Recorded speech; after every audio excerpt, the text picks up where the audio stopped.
Job's a gudgeon, Billy. Ready Job's to a go. gudgeon. Ready to go. Job's a gudgeon. Right.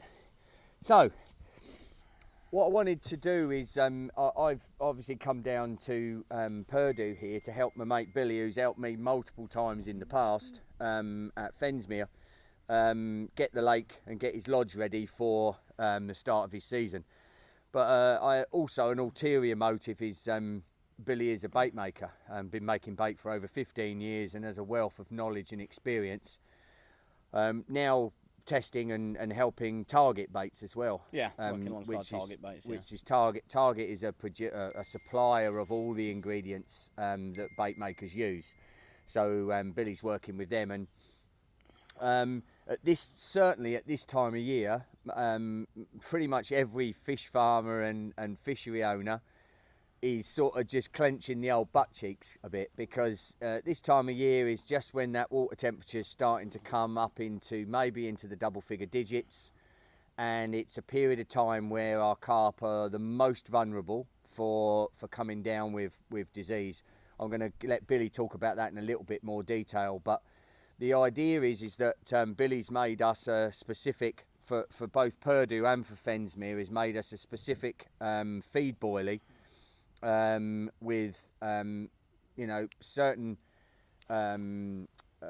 supplements that will help our fish in this period of time come out of the spring and regain enough strength to be able to fight any bacterial or viral infections in this period of time. So Billy, what have you made for us, and what are the scientific reasons for that? Yeah, so as you've just touched on, obviously this time of year, carp are pretty vulnerable. They're coming out of winter. They can be slightly weakened and a bit weary. And as the temperature starts to rise, the carp's immune system isn't really fully up to speed. The metabolism until sort of 15 degrees and above.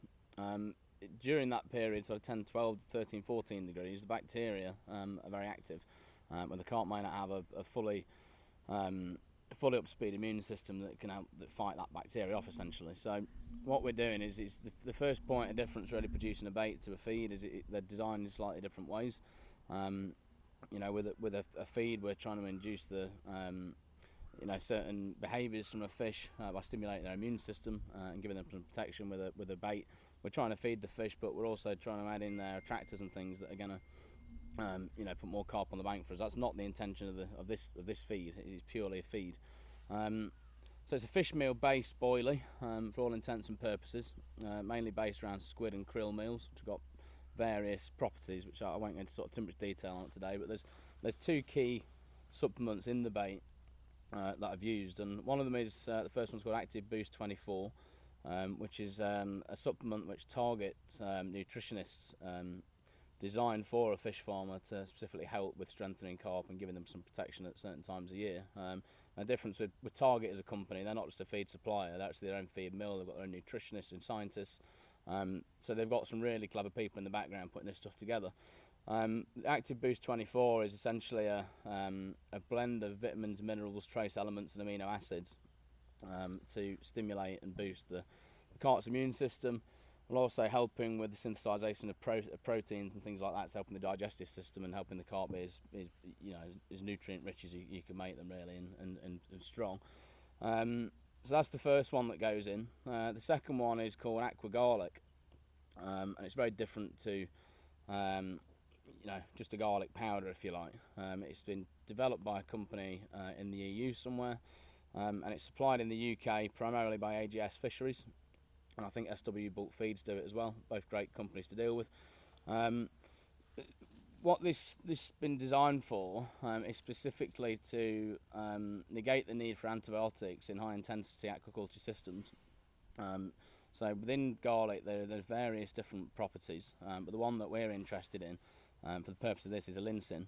That's a volatile organic sulfur, and it has all sorts of properties within it. It's antiparasitic, it's antibacterial, it's an immune stimulant, it's an antibiotic for all intents and purposes in the way it behaves. So we add that into the feed to give the carp the absolute best chance of counteracting the bacteria and the parasites in the spring.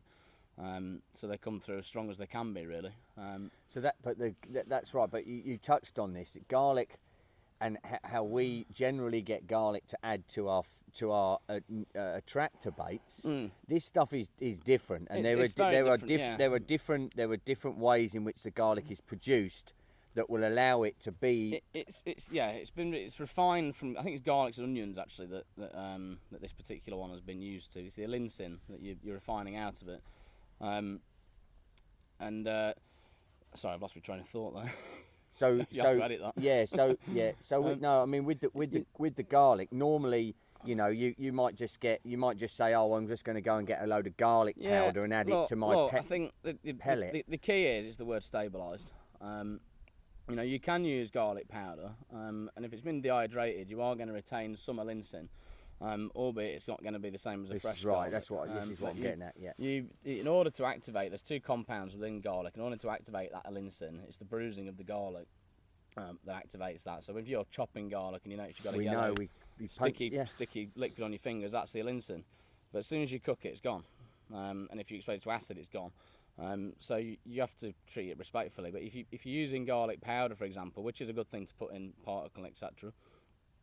If you put it in with your maize hot, for example, the bit that you're looking for is the allicin, you've lost essentially. But if you put it in cold and you let it soak, that will reactivate to some degree, and then you've got that medicinal property back. But the difference with the aqua garlic is it's been specifically refined out just to have the allicin, and then it's been stabilised, so you can put it into a boiler, you can cook it, and it's still going to remain its potency. So this is great because obviously this whole last few years, during the summer, I generally feed with a garlic maize.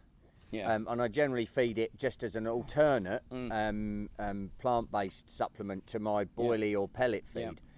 And funny enough, Wayne grows garlic. So any garlic he doesn't use, he always gives to me. And of course, I crush it under my foot because that's what you do with garlic. And I used to put it in my Burko and boil the buggery out of it. So I killed all the allicin in that. The allicin's gone. There's still other good stuff in it. Yeah. You know, there is stuff that fish find very attractive, and it's a natural appetite stimulant. But if you want to preserve the medicinal bit, which is the bit we're looking for to fight bacteria and such like, then the allicin is the bit you've got to try and preserve. Yeah, which can't deal with heat.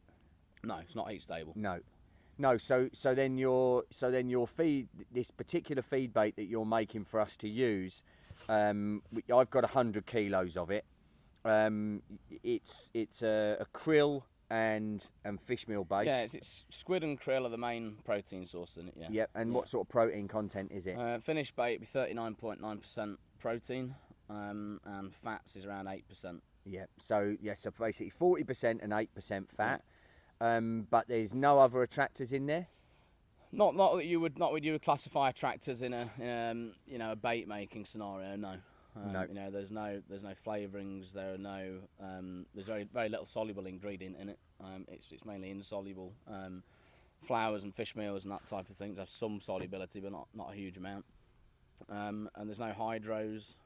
There's no citric acid. You know, there's no betaine. There's nothing that you might put in to pep up a bait a little bit, if you like. And with feeding it, you've already advised me, but it's not something you want to feed year round. No, you really, if you want to retain the use out of it, you feed it in blocks, because you know, with any bacteria, it's like antibiotics, I suppose, like taking antibiotics. They build an immunity to the allicin, if you like. They become unresponsive to it, and also if you continually stimulate an immune system, eventually the immune system is going to be exhausted of stimulation response. So by prompting the immune system constantly, it's a waste of time, because you're probably doing the fish harm over a long period of time. Well, I know this from human physiology, because that's what I am, a physiologist. And I know this very well. Yeah. So this time of year, each lake's different. I'm just about to start feeding it now. I'll feed for 4 to 6 weeks, and then I'll stop once I'm happy that the water's come up to temperature. I'll then feed it again directly after spawning, when the fish have had a stressful time. They might be marked up. Cuts, weak, weary, generally stressed and needing a bit of a boost, so I'll feed it then for a block of time.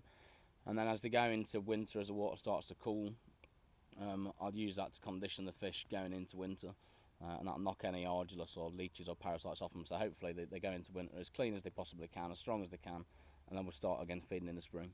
Yeah, nice. And sort of rates? Would you feed at the normal sort of rates for this sort of water temperature? Yeah, I mean, it's a bit of a tricky one, really. It depends whether you're trying to deal with something specifically, whether it's give them a boost. I mean, it's a supplementary feed, so you don't have to feed it in a fish farming sense and through the season. But obviously, the more you can get into them, the more intense response you're going to get. Yeah, yeah. You know, so I've just put 20 kilo to straight boiling today, and I'll probably give it a couple of weeks without any pellet or anything going in, because I want them to get down onto that bait and make sure they're getting a nice concentrated level of the supplements in there, and then I might stick mixing it with pellet. Yeah. But you know, feed at will, really. You don't need to go bonkers with it, but if the fish are having it, let them have a bit. You're not going to do any harm in a short block of time. Yeah, again, you know from my videos, something that I do with my fish farmers, I have a little underwater camera.